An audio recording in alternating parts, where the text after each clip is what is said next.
दोस्तों, अगर हम किसी से भी पूछेंगे कि मरने के बाद क्या होता है तो ज्यादातर लोग यही कहेंगे कि मरने के बाद हमारी आत्मा भगवान के पास जाती है। लेकिन गरुड़ पुराण के मुताबिक इंसानों की मृत्यु के बाद उसकी आत्मा को यमदूत 47 दिनों की यात्रा कर यमलोक लेकर जाते हैं। इसका मतलब यमलोक इस भूलोक पर नहीं है। तो फिर इस पृथ्वी के अलावा दूसरे ग्रहों पर के जीवों को हम क्या कहेंगे?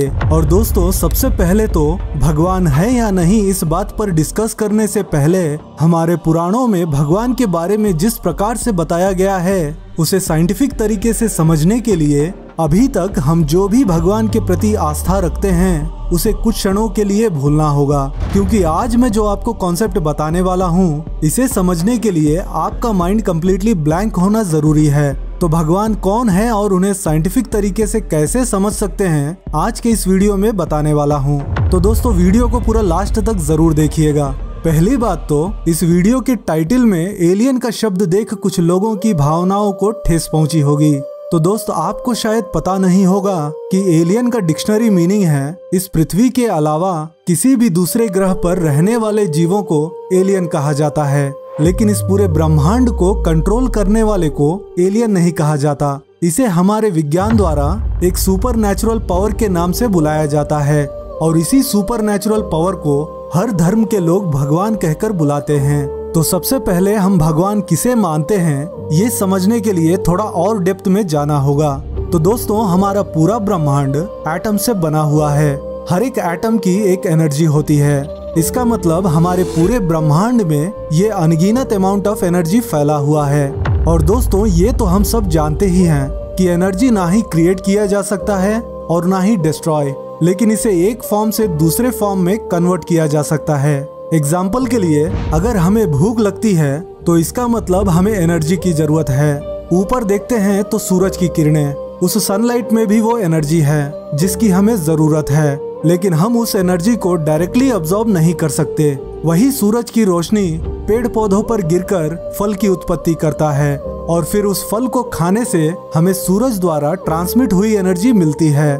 एक और एग्जाम्पल बताता हूँ। अगर हमारे सामने हरी सब्जियां लाकर रख दिया जाए और गैस स्टोव से निकलने वाली आग की एनर्जी जो एक्चुअल में हमें चाहिए, लेकिन उस एनर्जी को हम डायरेक्टली अब्सॉर्ब नहीं कर पाने के कारण उस निकलने वाली आग की एनर्जी से सब्जी पकाकर फूड द्वारा उस आग की एनर्जी को हम लेते हैं। इसका मतलब इंसान डायरेक्टली एनर्जी को एक्सेस नहीं कर सकता। किसी भी एनर्जी को बेसिक लेवल में कन्वर्ट करके ही उसे यूज कर सकता है, लेकिन भगवान उस एनर्जी को डायरेक्टली एक्सेस करके अब्सॉर्ब कर लेते हैं। इसीलिए भगवान को कभी भूख नहीं लगती और ना ही कभी थकान होती है और ना कभी उनकी मृत्यु। इस पूरे ब्रह्मांड की एनर्जी का निर्माता या एनर्जी को ही कंट्रोल करने वाले को हम आज भगवान कह रहे हैं। तो फिर कई सारे लोग शिव जी और विष्णु जी को एलियन आखिर क्यों कहते हैं? इसका उत्तर पाने के लिए हमारे पुराणों में बताए गए 14 लोक के बारे में जानना होगा। और हाल ही में स्ट्रिंग थियरी पर काम कर रहे वैज्ञानिकों द्वारा भी 14 डायमेंशंस होने की बात कही गई है, जिसमें 12, 13 और 14 डायमेंशंस को अनस्टेबल डायमेंशंस बताया गया है। तो हमारे भूलोक के ऊपर 6 डायमेंशंस है। पहले डायमेंशन में भूअरलोक है, यानी पितृलोक कहा जाता है। यहाँ हमारे पूर्वज रहते हैं। इसके ऊपर आता है स्वर्गलोक, जिसमें पुण्य कार्य करने वाले मनुष्यों को यहाँ श्रेय मिलता है और यहाँ पर देवतागण भी रहते हैं। इसके ऊपर है महरलोक, यहाँ पर ऋषि मुनि रहते हैं। और इसके ऊपर आता है जनलोक, इस लोक में हायर कॉन्शियसनेस वाले लोग रहते हैं। और फिर इसके ऊपर आता है तपलोक, इस लोक में मृत्यु पर विजय प्राप्त कर लेने वाले और अनंत ज्ञानी किस्म के लोग यहाँ रहते हैं। और फिर इसके ऊपर है सत्यलोक, यहाँ ब्रह्मदेव और सुप्रीम कॉन्शियसनेस वाले जीव यहाँ रहते हैं। ऐसे ही भूलोक के नीचे 7 और लोक हैं। वे कुछ इस प्रकार हैं: अथल, सुथल, विथल, तलाथल, महातल, रसातल और पाताल। इसमें राक्षसी और असुरी शक्तियाँ निवास करती हैं। तो अब हमारी पृथ्वी के अलावा किसी भी लोक या किसी भी ग्रह में रहने वाले जीवों को आज हमारे विज्ञान द्वारा एलियन के नाम से बुलाया जाता है। और कई सारे लोग शिव जी और विष्णु जी को एलियन इसलिए मानते हैं क्योंकि वे समझते हैं कि भगवान शिव और विष्णु जी भी बताए गए इन 14 डायमेंशंस में से किसी एक डायमेंशन में निवास करते होंगे। लेकिन मोरल ऑफ द स्टोरी उन्हें पता नहीं है। कि वे वहाँ रहते हैं जहाँ से पूरे ब्रह्मांड को कंट्रोल किया जाता है। अगर आप शिव जी और विष्णु जी के बारे में सही से जान लोगे तो आप कभी भी इन्हें एलियन नहीं मानोगे, क्योंकि जब भगवान विष्णु जी पंचभूत यानी जल, वायु, आकाश, अग्नि, धरती का सृजन किए थे, तब उन्हें इन पंचभूतों को एक आकार में परिवर्तित करने के लिए ब्रह्मा जी की आवश्यकता पड़ी। इसीलिए विष्णु जी के नाभि से ब्रह्मा जी का जन्म हुआ। और दोस्तों, इसीलिए आज लोटस फ्लावर को इंटर डायमेंशनल पोर्टल का एक सिंबल के तौर पर देखा जाता है, यानी कि ये एक डायमेंशन से दूसरे डायमेंशन पर जाने का एक प्रकार का मार्ग दिखाती है। तो फिर ब्रह्मा जी ने विष्णु द्वारा क्रिएट किए गए इस पंचभूत को एक आकार में परिवर्तित कर पूरे ब्रह्मांड का सृजन किए। इसीलिए ब्रह्मा जी को सृजनकर्ता भी कहा जाता है। और ऐसे ही क्रिएट किए गए सृष्टि को फिर से नॉर्मल स्टेज पर लाने के लिए ही शिव जी को प्रकट किया गया है। और आज हम इसी नॉर्मल स्टेज को डिस्ट्रक्शन कहते हैं। लेकिन एक्चुअल में देखा जाए तो ये डिस्ट्रक्शन एक प्रकार का लाइफ साइकिल को बैलेंस रखने का प्रक्रिया होता है। इसीलिए शिव जी को विनाशकर्ता भी कहा जाता है।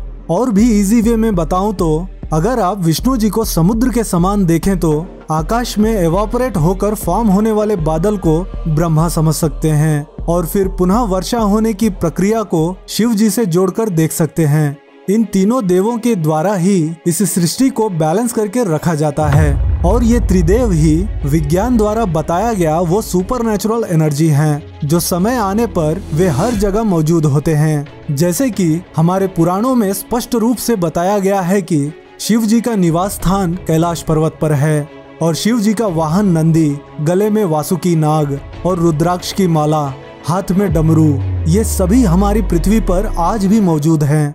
और सबसे बड़ी बात, शिव जी का तीसरा नेत्र, जो कि उनके हायर कॉन्शियसनेस का सिंबल है, जिसका उल्लेख शिव पुराण में भी किया गया है। और ये थर्ड आई हर एक मनुष्य के मस्तिष्क पर मौजूद होता है, जिसे योगिक साइंस में सिक्स्थ चक्र कहा गया है। स्त्री पुरुष को इक्वल रूप में बांटने वाले अर्धनारीश्वर शिव हैं। भगवान शिव इस पूरे ब्रह्मांड के आदि योगी हैं, जिनका ना तो कभी जन्म हुआ और ना ही कभी अंत होगा। और वे कई हजारों सालों तक इस पृथ्वी पर मौजूद कैलाश पर्वत पर निवास कर चुके हैं, और शायद आज भी वे धरती के उसी स्थान पर निवास भी कर रहे होंगे। लेकिन उनका दर्शन कर पाना इस कलयुग में किसी भी मनुष्य के बस में नहीं है। तो दोस्तों, आशा करता हूँ अब आपको क्लियरली समझ में आ गया होगा कि भगवान कौन है और एलियन कौन है। अगर ये जानकारी आपको पसंद आई हो तो इस वीडियो को लाइक करके अपने कीमती विचार हमें कमेंट करके जरूर बताएं। और ऐसे ही और भी वीडियोस देखने के लिए आप हमारे चैनल रहस्य डिस्कवरी को सब्सक्राइब करके बेल नोटिफिकेशन भी ऑन कर दें। तो दोस्तों, फिर मिलता हूँ किसी इंटरेस्टिंग वीडियो के साथ। हर हर महादेव, जय हिंद।